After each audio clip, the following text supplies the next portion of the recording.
नमस्कार मित्रों, आज चर्चा हो रही है पूरे देश में डीजल पेट्रोल के दाम पे। पेट्रोल से भी महंगा डीजल हो गया है और जगह जगह लोगों को काफ़ी परेशानियां हो रही हैं। अब इस पे जो है विरोध तो होगा ही, क्योंकि डीजल पेट्रोल से केवल गाड़ियां ही नहीं चलती हैं। डीजल पेट्रोल से बहुत कुछ चलते हैं। किसानों के जो उपकरण हैं वो भी डीजल से ही चलते हैं, और डीजल का भाव बढ़ने से गरीब तबके के ऊपर जो भार पड़ता है वो बहुत ही भारी भार पड़ता है, क्योंकि ट्रांसपोर्टिंग जो होता है वो भी डीजल के सहारे ही होता है। खेती किसानी में डीजल पंप और ट्रैक्टर जो भी उपकरण चलते हैं डीजल से ही चलते हैं। इसके लिए डीजल का बेतहाशा जो भाव बढ़ रहा है, सरकार को उस पर विचार करना चाहिए, क्योंकि इससे लोग काफ़ी परेशानी में हो जाएंगे और काफ़ी दिक्कतों का सामना करना पड़ रहा है। ट्रांसपोर्ट से जब सामान आएगा, डीजल महंगा होगा तो जाहिर सी बात है भाड़ा बढ़ जाएगा। भाड़ा बढ़ जाएगा तो सामानों की कीमतें बढ़ जाएंगी।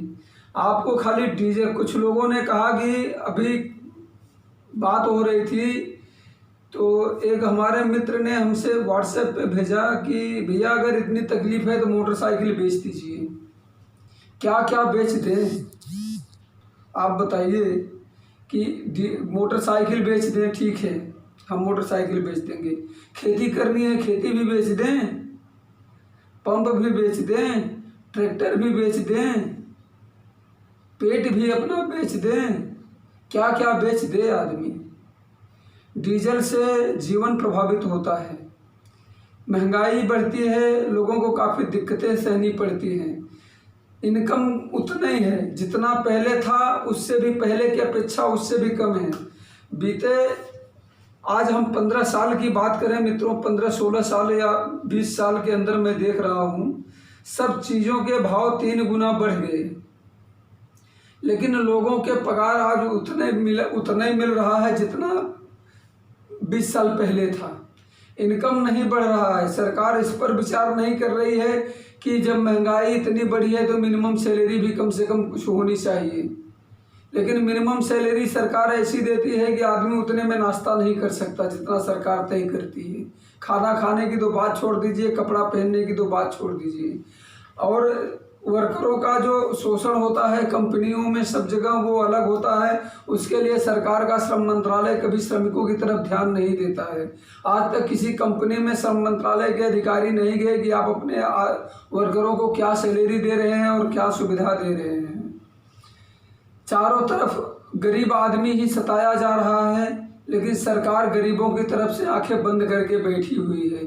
बात अगर सरकारी नीतियों की आलोचना करो तो तुरंत उनके जो कुत्ते जैसे भौंकने वाले लोग हैं वो तुरंत बोल देंगे कांग्रेसी हैं, या तो फिर पता नहीं क्या क्या भाषा बोलते हैं, ऐसी ऐसी भाषा बोलते हैं। उनके दिमागी दिवालियेपन का कोई और छोर ही नहीं है। उनकी भाषा ऐसी गिरी हुई लैंग्वेज में वो बोलते हैं, सोचते हैं कि हम ऐसे बोल करके लोगों को डरा देंगे।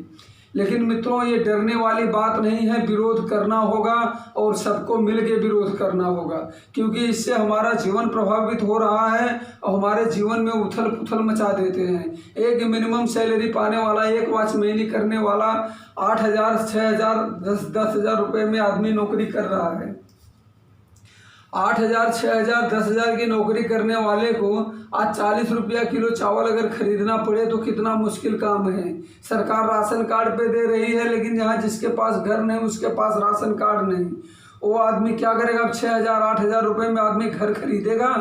घर खरीद पाएगा कि वो राशन कार्ड बनवा करके राशन पे सस्ते में अनाज ले? ये नहीं हो पाएगा। उनका इनकम बढ़ने का कोई जरिया नहीं खोज रही है सरकार। आम आदमी की परेशानियों से कोई लेना देना नहीं है। सरकार को सिर्फ अपनी परेशानी से मतलब है कि कितना खून निकालें हम जनता का, जनता को कितना हम कोलू में पेर दें कि उसमें से सब निकल जाए। यही काम कर रही है सरकार। सरकार जनता की मुसीबतों की तरफ ध्यान नहीं दे रही। और अभी आज देख लीजिए, कोरोना के इलाज के लिए भी जनता परेशान है। सरकार उसमें भी कोई मदद नहीं कर रही है, किसी की कोई भी हेल्प नहीं हो रही है, सिर्फ खाली कहने की बात है। आप प्राइवेट में जाओगे 4,500 रुपये जांच का कर दिया है। अब 4,500 रुपया गरीब आदमी जांच करा के प्राइवेट में कहाँ से लाएगा। सरकारी डिपार्टमेंट में, सरकारी हॉस्पिटलों में लाइन लगी हुई है। वहाँ पे लाइन में तो इलाज मिलते ही आदमी, इलाज मिलने के पहले ही आदमी खत्म हो जाएगा, स्वर्गवास हो जाएगा उसका। तो सरकार की कोई प्लानिंग कुछ समझ में नहीं आ रही। आम जनता के लिए सरकार काम कर रही है तो क्या कर रही है और कैसे कर रही है? क्या इसी तरह से आम जनता के लिए काम किया जाता है? देश के नागरिकों के लिए काम किया जाता है? देश में आज मिनिमम 75 से 80% लोग गरीब हैं, जो कि किसी तरह से अपना जीवन यापन करते हैं, अपनी मान मर्यादा की रक्षा करते हैं। सरकार का ध्यान उनकी तरफ नहीं है, सिर्फ 20% अमीरों की तरफ है। और अमीरों की तरफ क्या है पता नहीं, क्योंकि सरकार की व्यापार नीति भी समझ में नहीं आती है। कहने के लिए तो आए प्रधानमंत्री जी 20 लाख करोड़ रुपए ऐसे दे दिए कि जैसे रखा हुआ था उठा के दे दिया, लेकिन वो 20 लाख करोड़ में से अभी तक मेरे समझ से, मेरे जान पहचान में तो कोई भी एक आदमी ऐसा नहीं मिला जो कि ये कहे कि भैया हमें जो है 20 लाख करोड़ में से थोड़ा सा लोन मिला हो।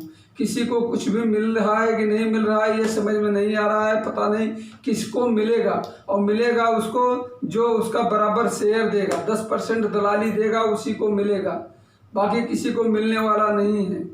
क्योंकि बैंक इतने इजी ढंग से, इतने सरलता से लोन नहीं देती है। वो चाहे सरकार गारंटी दे, चाहे जो गारंटी दे, लेकिन लोन उसी को मिलेगा जिसका बैंक मैनेजर से अच्छा पहचान होगा। और बैंक मैनेजर के मतलब जो उसके बीच में mediator, bank manager, field officer, जो भी पूरा स्टाफ मिला करके सब 10% जब कमीशन मिलेगा तभी लोन मिलेगा। तो बताइए गरीब आदमी कैसे जिएगा? आज गरीबों की आवाज़ उठाने पर लोग पता नहीं क्या क्या बोल देते हैं। देशद्रोही तो पहले बोलते हैं, उसके बाद कांग्रेसी। मतलब सरकार की नीतियों की आलोचना करते हो तो आपको ऐसे ऐसे शब्दों को झेलना पड़ेगा कि जिसका कहने वाली बात नहीं। वो सोचते हैं कि नहीं हम ऐसे दबा लेंगे, तो ये दबने वाली आवाज़ नहीं है मित्रों। हम आलोचना करेंगे, जब लोगों को परेशानी होगी तो आलोचना होगी, और आलोचना अगर नहीं झेल सकते हैं तो सरकार इस्तीफा दे। और दूसरी बात, महंगाई इतनी बढ़ गई है, बेरोजगारी इतनी बढ़ गई है कि सरकार हर मोर्चे पर फेल है। ये सच है, और ये सच को सरकार को कबूल करके अपने आप मंथन करना चाहिए सरकार को कि मैं क्या कर सकता हूँ इस विफलता को मिटाने के लिए, क्योंकि ये विफलता देश बहुत दिन तक नहीं झेल सकता। मित्रों, आप लोगों को अगर वीडियो अच्छा लगे तो शेयर एंड सब्सक्राइब करें। जय हिंद, जय भारत।